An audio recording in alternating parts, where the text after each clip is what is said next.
It is very useful book. ये बहुत मुफीद किताब है। इट का मतलब ये, इज़ का मतलब है वेरी बहुत, यूज़फुल मुफीद, बुक किताब।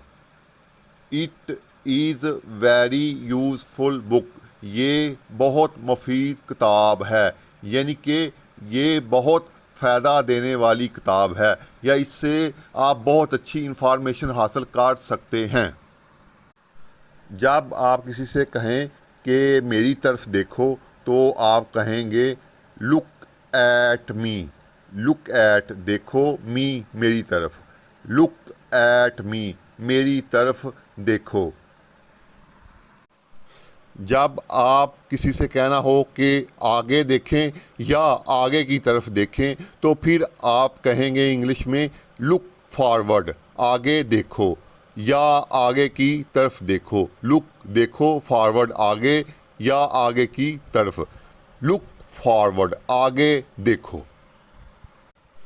जब आप किसी से कहें कि पीछे देखो या पीछे की तरफ देखो, तो फिर आप कहेंगे लुक बिहाइंड, पीछे देखो या पीछे की तरफ देखो। लुक का मतलब है देखो, बिहाइंड पीछे या पीछे की तरफ। लुक बिहाइंड पीछे देखो या पीछे की तरफ देखो। जब आपने किसी की खूबसूरती ज़ाहिर करनी हो या बताना हो कि ये चीज़ बहुत खूबसूरत है, तो आप कहेंगे इट इज़ प्रीटी हाउस, ये खूबसूरत घर है। इट का मतलब ये, इज़ है, प्रीटी खूबसूरत, हाउस घर। इट इज़ प्रीटी हाउस, ये खूबसूरत घर है। अगर आप इसकी जगह पे कहें कि ये बहुत खूबसूरत टेबल है, तो आप कहेंगे इट इज़ प्रीटी टेबल। या आप ये कहें कि ये कुर्सी खूबसूरत है, तो आप कहेंगे इट इज़ प्रीटी चेयर। या किसी चीज़ के मतलब कहना हो कि ये चीज़ बहुत खूबसूरत है, तो आप कहेंगे इट इज़ प्रीटी चेयर। तो इस तरह आप किसी के मतलब भी खूबसूरती के मतलब कहना चाहें तो प्रीटी का इस्तेमाल कर सकते हैं, और जिन चीज़ों के मतलब आप बताना चाहें उनके साथ प्रीटी का इस्तेमाल कर सकते हैं।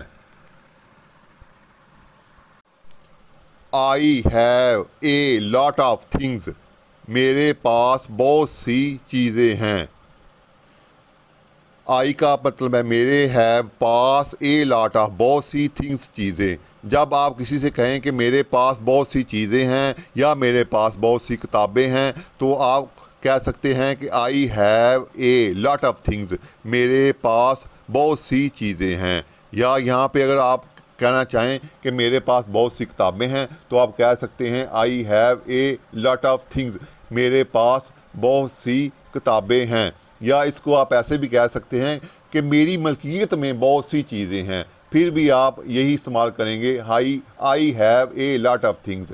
अगर आप इस जगह पे ये कह दें कि मेरी मलकियत में बहुत सी किताबें हैं, तो फिर आप ये कहेंगे आई have a lot of books. और बहुत सी चीज़ों को ज़ाहिर करने के लिए, बहुत सी चीज़ों को या बहुत सी किताबों को ज़ाहिर करने के लिए आप I have a lot of things या I have a lot of books या I have a lot of chairs, I have a lot of collection of tables, इस तरह आप ए लॉट ऑफ को इस्तेमाल कर सकते हैं। जब आप किसी से कहें कि पीछे मुड़ें या वापस चले जाओ या पीछे की तरफ मुड़ो, तो फिर आप कहेंगे टर्न बैक, पीछे मुड़ें या वापस चले जाओ या पीछे की तरफ मुड़ो। टर्न मुड़ें या चले जाओ, बैक पीछे, वापस। टर्न बैक पीछे मुड़ें या वापस चले जाओ या वापस चले जाओ या पीछे की तरफ चले जाओ। टर्न बैक पीछे मुड़ें या वापस चले जाओ या पीछे की तरफ चले जाओ। इस तरह जब आप किसी को कहें कि दाएं मुड़ें, तो फिर आप कहेंगे टर्न राइट, दाएं मुड़ें या दाएं तरफ चले जाएं। टर्न मुड़ें, जाएं, राइट दाएं या दाएं की तरफ। टर्न राइट दाएं मुड़ें या दाएं की तरफ चले जाएं या दाएं तरफ चले जाएं। जब आप किसी से कहना हो कि दाएं मुड़ें, तो फिर आप कहेंगे टर्न राइट। इस तरह जब आप किसी से कहें कि बाएं मुड़ें या बाएं की तरफ चले जाएं, तो फिर आप कहेंगे टर्न लेफ़्ट, बाएं मुड़ें या बाईं तरफ चले जाएं। टर्न मुड़ें जाएं, लेफ़्ट बाएं, बाएं मुड़ें या बाएं की तरफ चले जाएं।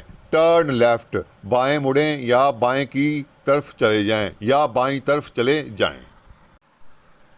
जब आपने ज़ाहिर करना हो कि वो वक्त का बहुत पाबंद है या वो वक्त की पाबंदी करता है या वो वक्त पर आता है, तो आप कहेंगे ही इज़ वेरी पंक्चुअल, वो बहुत वक्त का पाबंद है। ही वो इज़ है वेरी बहुत पंक्चुअल वक्त का पाबंद। ही इज़ वेरी पंक्चुअल, वो बहुत वक्त का पाबंद है। इस तरह आप ये छोटे छोटे फ़िक्रात बोलकर आज ही से इंग्लिश बोलना शुरू कर सकते हैं। इनकी बार बार मशक करें और 2-3 दफ़ा जब आप इसकी मशक करेंगे तो आप भी अभी से इंग्लिश बोलना शुरू कर देंगे।